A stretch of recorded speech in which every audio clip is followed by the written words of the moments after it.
तो इसके विषय में हमने क्या बताया, ये कविता, इस कविता के माध्यम से यानी कि भारत के अतीत की गौरव गाथा यहाँ पर बताई और गुरु गोविंद सिंह के देश प्रेम और का स्मरण करते हुए देशवासियों में उनका उदाहरण देकर के नवीन उत्साह और ओजस्विता को अपनाने की प्रेरणा यहाँ पर निराला जी देते हैं इस कविता के माध्यम से, जागो फिर एक बार के माध्यम से। ठीक है, तो निराला जी लिखते हैं कि जागो फिर एक बार, समर में अमर कर प्राण गान गाए, महासिंधु से सिंधु नद तीरवासी, सैंधव तुरंगों पर चतुरंग चमू संग, सवा लाख लाख पर सवा सवा लाख पर एक को चढ़ाऊंगा। तो निराला जी लिखते हैं कि भारत का अतीत कैसा था, लोगों को संबोधित करते हैं, बताते हैं युवाओं को कि भारत का अतीत ऐसा गौरवशाली था जहां वहां के वीर योद्धा क्या करते थे, समर में अमर कर प्राण गान गाए महासिंधु, वहां के जो वीर योद्धा थे युद्ध क्षेत्र में अपने प्राणों की बाजी लगा देते थे। ठीक है, अपने प्राणों की बाजी लगाकर क्या करते थे, अमर कर प्राण अमर हो जाते थे। और कहते हैं गान गाए महासिंधु से सिंधु नद तीरवासी, और कहते हैं ऐसे योद्धाओं की जो गौरव गाथा है, ऐसे तो कौन गाते हैं, महासिंधु, यानी कि समुद्र के साथ साथ सिंधु नद तीरवासी, यानी सिंधु नदियां, विशाल नदियां और उनके तट पर रहने वाले लोग क्या करते हैं, अनेकों बार ऐसे महान योद्धाओं की गौरव गाथा को गाते रहते हैं। और कहते हैं सैंधव तुरंगों सुरंगों पर तुरंग चमू संग, सवा सवा लाख पर एक को चढ़ाऊंगा। तो आगे फिर लिखते हैं निराला जी की, यानी सैंधव तुरंगों, सैंधव मतलब सिंधु सभ्यता पर, है ना, कहते हैं कि सैंधव पर तुरंगों सभ्यता पर कहते हैं अनेकों बार ये ऐसा गाया गया उनके तट पर लोगों ने, और कहते हैं जब जब भारत में क्या हुआ, यानी कि यहाँ पर ये निराला जी का समय वही क्या था कि जब देश आजाद नहीं था उस समय, है ना, तो कहते हैं कि बताते हैं निराला जी, मतलब लोगों को याद दिलाते हैं कि जब जब हमारे देश पर विदेशी आक्रांताओं ने आक्रमण किया तो यहाँ के वीरों ने किस तरह से, यानी इस किस तरह से यहाँ पर क्या किया, अपने बलिदान देकर अपनी वीरता का प्रदर्शन किया। गुड इवनिंग नीतू जी। तो वो वही इतिहास वहां पर बता रहे हैं कि कहते हैं कि चतुरंग चमू संग, यानी यहाँ के योद्धाओं ने क्या किया, चतुरंगनी सेना को सजाकर, चमू संग चतुरंगनी सेना को सजा करके वीरता के साथ क्या किया, डट कर उनका मुकाबला किया। और सवा सवा लाख गुरु गोविंद सिंह जैसे वीर योद्धा यहाँ पर हुए जो क्या कहते थे, जिनकी ये घोषणा थी कि सवा सवा लाख शत्रुओं पर अपना एक वीर समर्पित अपने एक वीर को समर्पित कर दूंगा, यानी एक को चढ़ा, यानी वो कहते हैं कि एक वीर क्या करता था, उनके सवा लाख पर भारी होता था। तो कहते हैं कि ऐसे वीर योद्धा भारत के, तब गोविंद सिंह निज नाम कहूंगा, कहते हैं वो कहते थे कि तब गुरु गोविंद सिंह का ये कथन था कि जब तक, यानी जब तक अपने सवा सवा लाख शत्रुओं पर अपने एक वीर को समर्पित मैं करूंगा तभी जाकर ये मेरा गुरु गोविंद सिंह नाम सार्थक होगा। वीर जन मोहन अति दुर्जय संग्राम राग फाग था खेला रण, 12 महीनों में शेरों की मान में आया है आज श्यार। तो कहते हैं कि बताते हैं कि कहता है कि यानी कि वीर जनमोहन दुर्जय संग्राम, यानी कि वीर जनमोहन मतलब वीरों के, यानी कि वीर जनों को मोहित कर देने वाला ये सुंदर दुर्जय संग्राम राग, यानी कि ये संग्राम का राग सुन करके, है ना, क्या करते थे वीर, बड़े बड़े वीर बड़े योद्धा क्या करते थे, उत्साह से झूम उठते थे उनके इस बातों को, इनके इस घोषणा को सुनकर, इस राग को सुन करके। फाग था खेला रण 12 महीनों में। तो कहते हैं कि ऐसा गुरु गोविंद सिंह और उनके शिष्य जो थे इस प्रकार से क्या करते थे, 12 महीने रणभूमि में मानो फाग मतलब खून की होली खेला करते थे और शेरों की मान में। और गुरु गोविंद सिंह आज यानी कि आवाहन कर रहे हैं वही निराला जी की, कहते हैं कि आज शेरों की मान में, यानी कि जो हमारे वही गुरु गोविंद सिंह के जो आज वंशज हैं या कहें उनकी उन्हीं की परंपरा में, या गुरु गोविंद सिंह जैसे वीर जिस धरती पर पैदा हुए उस धरती पर, उस धरती के मानो वो क्या थे, शेर थे, और आज उन्हीं शेरों की मानो में आज मानो सियार पैदा हो गए हैं। यानी कहते हैं आज ऐसे, यानी कि वीर सियार का मतलब कहते हैं कि आज आया आया आज सियार है, मतलब कहने का भाव कि वो ये भी बता रहे हैं एक तरफ से कि गुरु गोविंद सिंह जैसे शेर आज भी हमारे यहाँ मौजूद हैं। और आज जो जो अंग्रेजों जैसे जो सियार हैं, कहते हैं कि ना वो सियार आज हमारे देश में घुस आए हैं और हमारे देश में भी आज गुरु गोविंद सिंह जैसे योद्धा मौजूद हैं, तो उन सियारों का मुकाबला वो करेंगे, इनको मारने के लिए तैयार है। इसलिए भारत वीरों कहते हैं कि जागो, फिर से तुम एक बार जागो और सचेत होकर के इन दुश्मनों का एक बार क्या करो, इनको इन शत्रुओं का दमन करो। ठीक है, तो इस विशेष बात है क्या है, इस कविता की एक संबोधन गीत है, युवाओं को संबोधित किया है देश के, और जिसमें भारतीय नवयुवकों को संबोधित करके उनके सोते हुए शौर्य और पराक्रम को जगाने का प्रयास किया। इन पंक्तियों में निराला जी ने ओजस्वी शैली का, भाषा शैली का प्रयोग है, तत्सम शब्दावली हम देख सकते हैं, और मुक्त छंद का प्रयोग किया। मुक्त छंद के प्रवर्तक कौन माने जाते हैं? निराला जी। तो खून की होली खेलना एक मुहावरा है जिसका उन्होंने प्रयोग किया। अनुप्रयास, पुनरुक्ति, इन सभी अलंकारों का हम इसमें प्रयोग देख सकते हैं।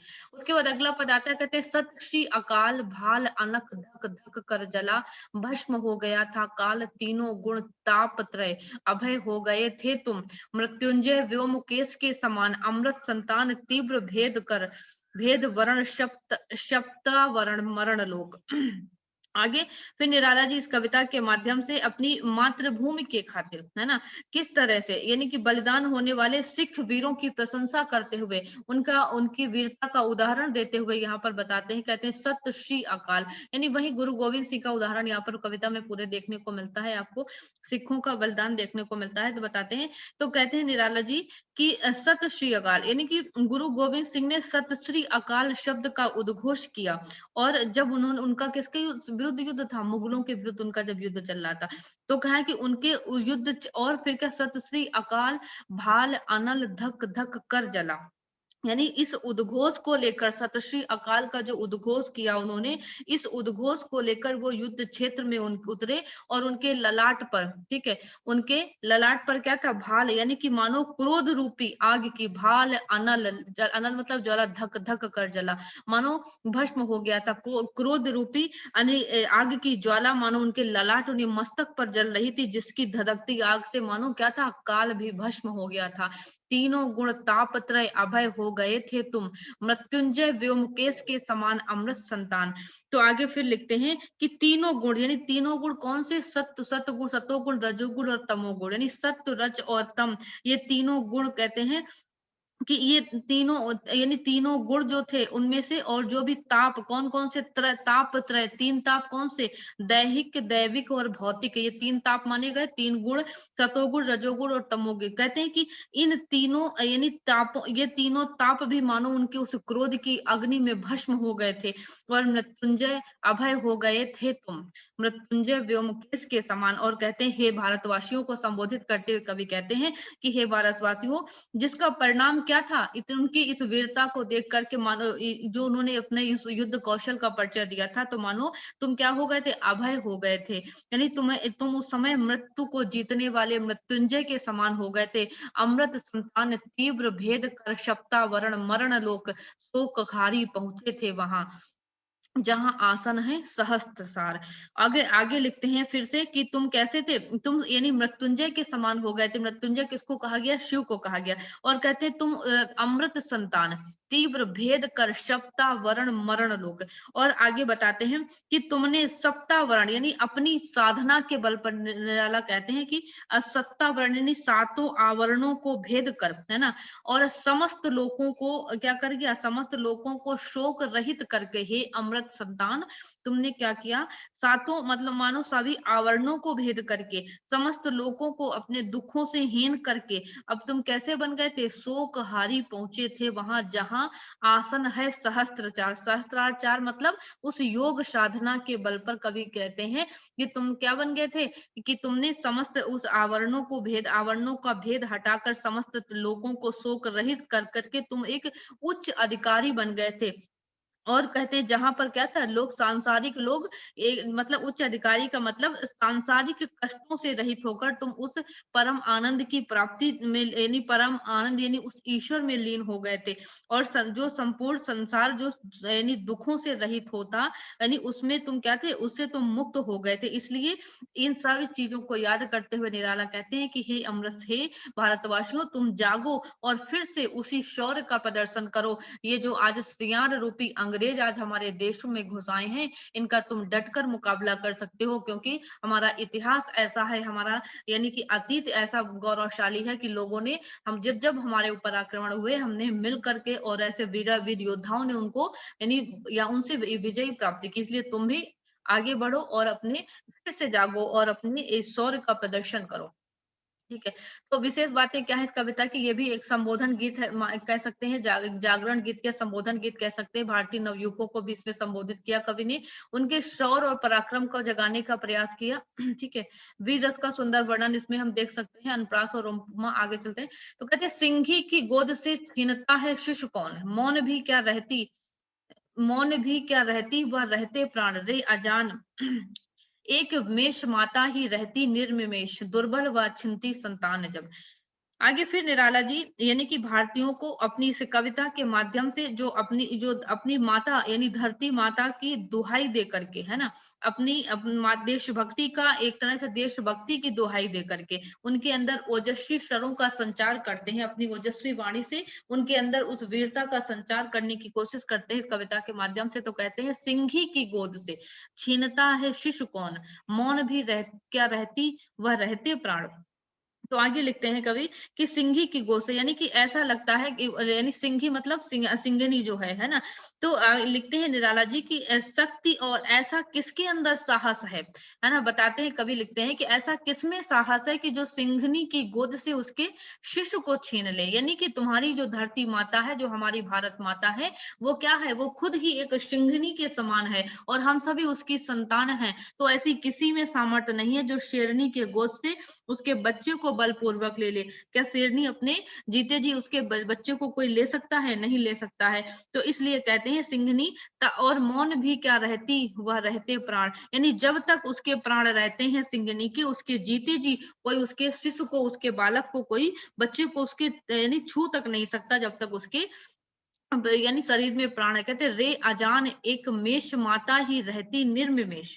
यानी आगे लिखते हैं कवि कि यानी एक मेष माता मतलब एक भेड़ ही ऐसी हुआ करती, मेष मतलब भेड़, है ना। कहते हैं कि एक भेड़ ही ऐसी होती है जो क्या करती है, अपने बच्चे को अपनी गोद से छीनते हुए देखकर रहती निर्मिमेष, यानी चुपचाप रह जाती है।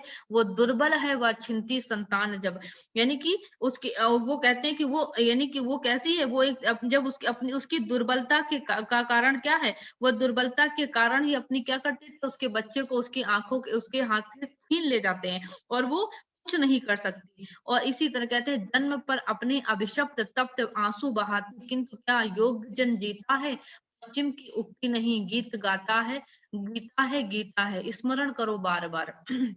तो आगे कवि लिखते हैं कि यानी सिंघनी, जैसे कहते हैं तुम सिंघनी की संतान हो, कहते वो अपने जब तक उसके शरीर में प्राण रहते तब तक अपने बच्चे को कोई उसको छू नहीं सकता। और एक सिंघनी, एक भेड़ ही ऐसी होती है जो केवल अपने बच्चे को अपनी गोद से छीनते हुए, अगर कोई छीन ले जाता है तो वो चुप रह जाती है। क्यों? क्योंकि वो दुर्बल होती है, उसकी दुर्बलता के कारण ही वो टकटकी लगाए सिर्फ देखती सकती है। अपनी संतान के छीनने पर अपने उसके उसे अपने क्या होता है, जन्म पर अभिशप्त, अपने जन्म पर उसको यानी एक क्या होता है, यानी पछताती है उसके छीनने पर अपने दुखी जीवन का यानी कारण, मतलब वो क्या करती है, जीवन भर तब आंसू बहाती, अपने आंसू बहाती रहती, किंतु क्या, लेकिन कहते हैं क्या, योग जन जीता पश्चिम की उक्ति नहीं। लेकिन कहते हैं क्या, शक्तिशाली प्राणी जो होते हैं, जो वीर बहादुर होते हैं, वो अत्याचार सहते हुए क्या जीवित रहता है क्या? कोई जो जो वीर है, जो योद्धा है, वो क्या अत्याचार सहते हुए जी सकता है? ऐसे पश्चिम की उक्ति नहीं। तो कहते हैं, यानी कि कवि कहते हैं कि अत्याचार सहने की अपेक्षा, कवि के कहने का भाव कि अत्याचार सहने की अपेक्षा उस यानी वीरता पूर्वक अपने प्राणों को आहुति कर देना वो ज्यादा श्रेष्ठकर है। तो वही कवि यहाँ पर बताते हैं कि ये पाश्चात्य चिंतन की देन नहीं है, यानी कि इस संसार में शक्तिशाली व्यक्ति ही जीवित रहता है, योग्य जन जीवित रहता है। योग्य जन मतलब जो योगी है, जो तपस्वी है, या जो वीर है, वही यहाँ पर जीवित रहता है। कहते हैं ये कोई पश्चिम की उक्ति नहीं है, ये पाश्चात्य चिंतन की देन नहीं है। ये किसका ज्ञान है? ये तो हमारे गीता का उपदेश है।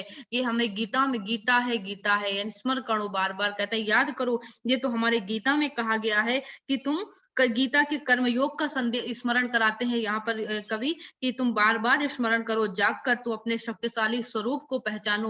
और ये कोई पश्चिमी देशों की उक्ति नहीं है जिसका मैं आपको ज्ञान दे रहा हूँ, ये तो हमारे देश में उस गीता का ज्ञान में वर्णित है जो कर्म का संदेश देती है। इसलिए तुम भी आगे बढ़ो और अपने कर्म क्षेत्र में प्रवृत्त हो। ठीक है।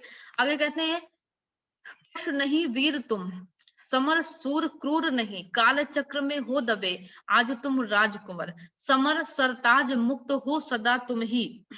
बाधा विहीन बंधन छंद ज्यों डूबे आनंद में सच्चिदानंद रूप। आगे फिर कवि कहते हैं कि पशु नहीं वीर हो तुम।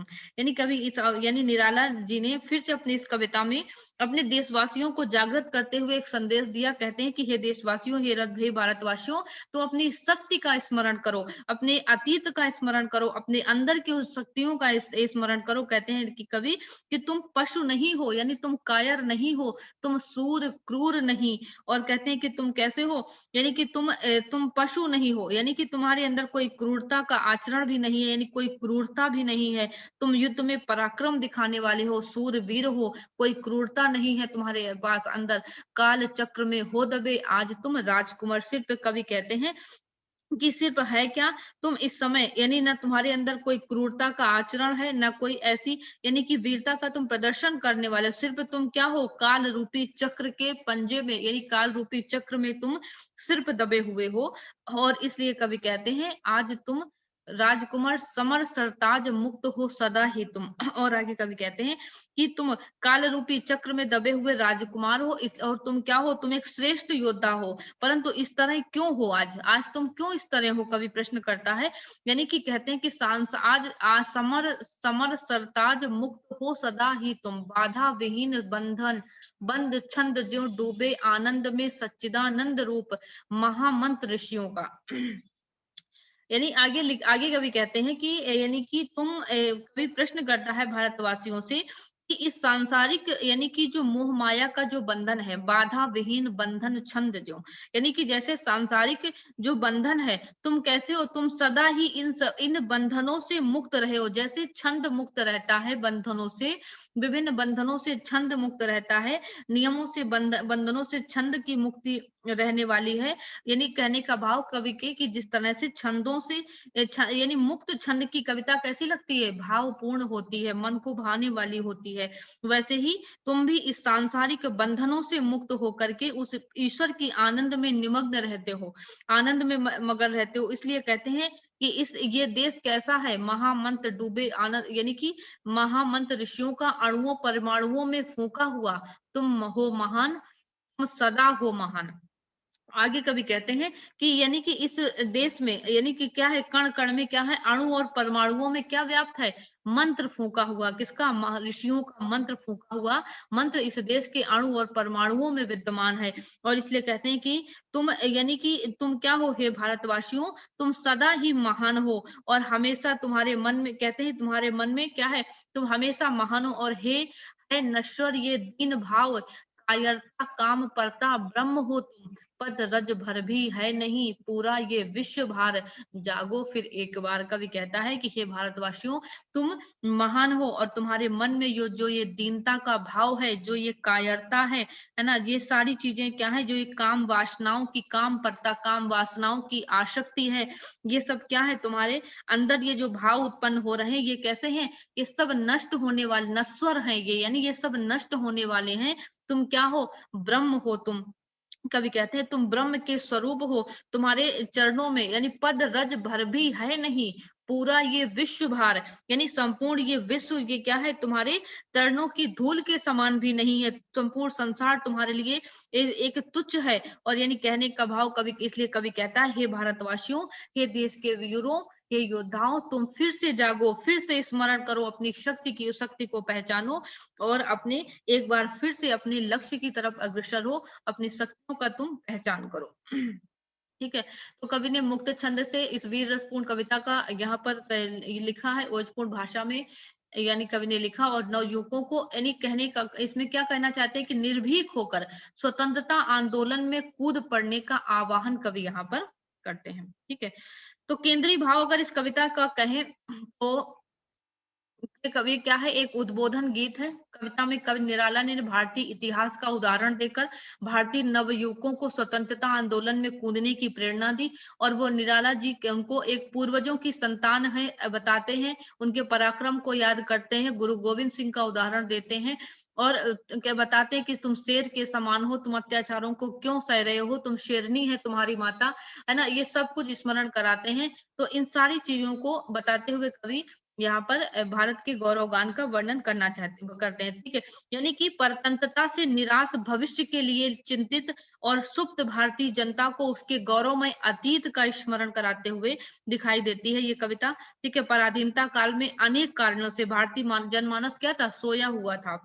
उस सोई हुई जनता के अंदर जो आलस्य था, जो प्रमाद था, जो कायरता थी, जो आक्रांता था, वो सब कुछ उनकी कमजोरियों को दूर करने के लिए कवि ने इस कविता को लिखा। और इस कविता का यानी इसमें कायरता का विरोध किया गया और अपने उस ओजस्वी भाव को कवि ने व्यक्त किया, उस गुरु गोविंद सिंह को याद दिलाया उनका। और इस तरह से अगर कहा जाए तो इस कविता का केंद्रीय भाव यही है कि देश प्रेम, कर्मनिष्ठा, वीरता और मानवतावादी चेतना की अभिव्यक्ति करना ही इस कविता का मुख्य उद्देश्य है, ठीक है। तो ये कविता यहाँ पर पूर्ण होती है। उसके बाद आगे आते हैं हम लोग नदी का द्वीप पढ़ लेते हैं। छोटी सी कविता है, ज्यादा बड़ी भी नहीं है, तो उसकी व्याख्या हम लोग यहाँ पर देख लेते हैं।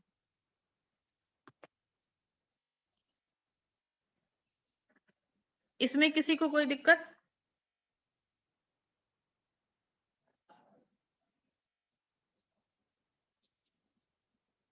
चलें आगे। Yes ma'am.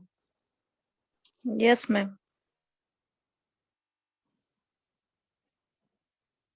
मैम सिलेबस में है हमारे लोगों? नदी की द्वीप है ना, नहीं है क्या? है। नो मैम, नहीं है, दिख रही है। आगे मैम की है। नदी की, आगे का नदी की द्वीप है मैडम, है, अभी मैंने देखा है मैम। मैम ये जागो फिर एक बार भाग 2 है ये कविता। एक चीज बताएं, इसमें मुझे भाग 1 भाग 2 मिला ही नहीं। नदी की द्वीप देख लेते हैं, तब तक समय थोड़ा सा काम कम है, पूरी हो जाए, जितनी हो जाए उतनी हो जाए, बाकी कल पढ़ेंगे।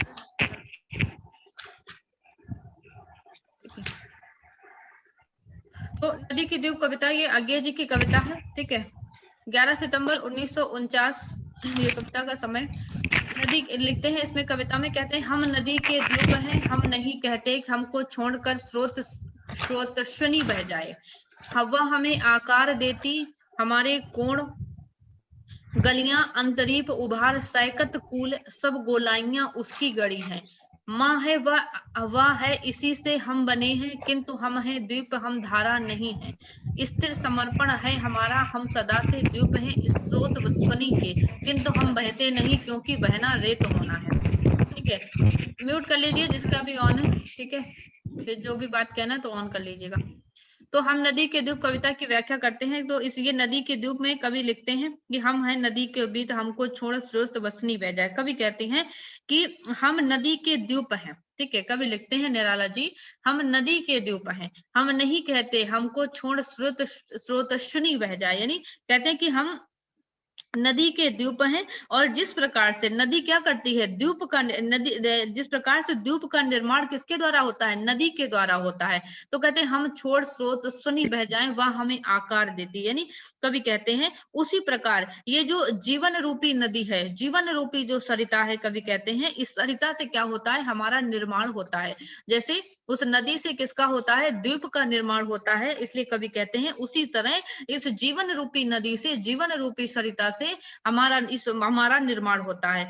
और इसलिए वो कहते हैं कि हम ये नहीं कह सकते कि हमको छोड़कर स्रोतस्विनी बह जाए, कि हमें नदी हमें छोड़कर, ये जीवन रूपी नदी हमें छोड़कर चली जाए। कवि कहते हैं हम नहीं चाहते, हम नहीं कहते। वह हमें आकार देती, हमारे कोण गलियां अंतरीप उभार सैकत कूल, सब गोलाइयां उसकी गढ़ी। कवि कहते हैं कि वो नदी क्या करती है, हमें विभिन्न प्रकार के, नदी हमें आकार देती है, हमारा अस्तित्व है नदी, यानी हमें विभिन्न, हमारे अस्तित्व की पहचान है। और कवि कहते हैं जैसे कोई जब वो द्वीप आता है तो क्या होता है, वो नदी के द्वारा ही प्रदत्त है। वो गलियां जब द्वीप से टकराएगी नदी की धारा तो क्या होता है, गलियां कोण बनते हैं, है ना, अंतरीप उभर आता है, उभार आता है, रेतीला तट, गोलाई, जो कुछ है सब कुछ दिखाई देता है, सब कहते हैं उसी नदी की ही देन है।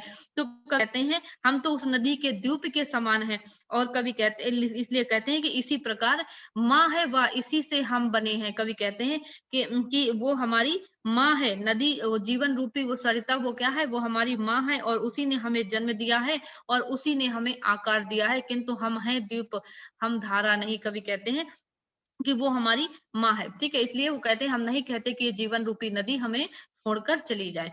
आगे कहते हैं स्थिर समर्पण है हमारा, हम सदा से द्वीप हैं स्रोत सुनी के, किंतु हम बहते नहीं क्योंकि बहना रेत होना है। हम बहेंगे तो रहेंगे ही नहीं, पैर उखड़ेंगे प्लवन होगा, ढहेंगे सहेंगे बह जाएंगे। कवि कहते हैं कि आगे कि किंतु हम है द्वीप, हम धारा नहीं, स्थिर समर्पण है हमारा। कवि लिखते हैं कि अपना परिचय देते हुए आगे जी यहाँ पर बताते हैं कि हम कैसे हैं, हम उस नदी के द्वीप से ही निर्मित है, हम किंतु हम है द्वीप, हम धारा नहीं। कवि कहते हैं हम नदी की, हम स्वयं धारा नहीं है नदी की, उस हम क्या है, हम उस नदी के निर्मित द्वीप हैं, नदी के द्वारा निर्मित हम द्वीप हैं, हम कोई धारा नहीं है। और इसलिए कवि कहते हैं कि उनका स्थिर समर्पण है हमारा, हम सदा से द्वीप हैं स्रोत सुनी के, किंतु हम बहते नहीं क्योंकि बहना हम रेत होना है। आगे कवि बताते हैं कि जो भी मतलब अपनी शक्ति और सीमा का पढ़ कहते हैं कि हम नदी के प्रति जो हमारे मन में भाव है, कवि कहता है कि यानी कि जो कुछ भी है ना, स्थिर समर्पण है हमारा नदी के प्रति। कवि कहता है कि हमारा नदी के प्रति मेरे मन में एक पूर्ण समर्पण का भाव है और उसके प्रति हमारे मन में एक अटूट श्रद्धा है, एक आत्मीयता है उस नदी के प्रति। और कहते हैं किंतु हम बहते नहीं।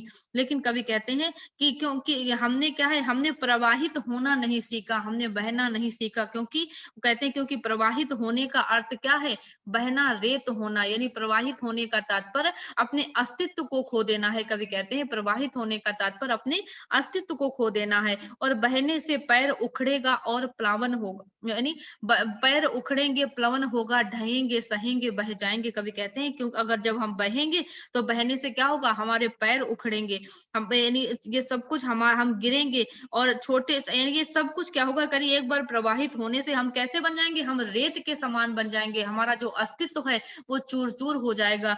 हम कभी कहते हैं कि हम रेत के समान बन जाएंगे। हमारा प्रवाहित होने का मतलब कि हम एक बार जब व्यक्ति उसका आकार हमारा टूट जाएगा तो हम पुनः उस अपने आकार को पा पाना हमें या हमारे लिए कठिन हो जाएगा। इसलिए कहते हैं हम पूर्ण होकर भी क्या कभी क्या धार बन सकते, रेत बनकर हम सलिल को तनिक गंदला ही करेंगे, अनुपयोगी ही बनाएंगे। कवि कहते हैं कि यानी कि हम एक बार अगर हम टूट पाएंगे तो क्या हमारा उस आकार बनना, हमारा यानी उसको हम आकार बनाना बहुत कठिन है। और इसलिए वो कवि कहते हैं और हम क्या करेंगे, रेत अगर हम बन जाएंगे तो उस जल को, जिस जीवन रूपी जो जल है उसको क्या करेंगे, हम गंदा ही करेंगे, वो हम और उसे हम अनुपयोगी ही बनाएंगे। इसलिए वो कहते हैं रेत बनकर हम सलिल को हम अनुपयोगी ही बनाएंगे। लेकिन कवि कहता है कि हम जैसे हैं हम उसी रूप में रहना चाहते हैं, हम स्थिर रूप में ही सही हमारे लिए उचित है। हम व्यक्ति मतलब कहने का भाव कि हम जिस समाज में यानी जिस समाज में हम रहते हैं, यानी उस व्यक्ति का कर्तव्य होता है अपने क्रियाकलाप से उस समाज को कलंकित ना करे, मतलब गंदला करने का तात्पर्य कवि का कि हम जिस समाज ने हमें जहां से हमें ये अस्तित्व मिला, जो कुछ बना, जिस समाज में हम रह रहे हैं उस समाज को हम अपने क्रियाकलापों से गंदा ना बनाएं। हमारा ये कर्तव्य होना चाहिए कि हम उस समाज में को एक अच्छी यानी कि उसको अच्छा बना सके। इसलिए कवि कहता है कि हमारा जैसा स्वरूप है हम वैसे ही रहना चाहते हैं, हम रेत नहीं बनना चाहते हैं।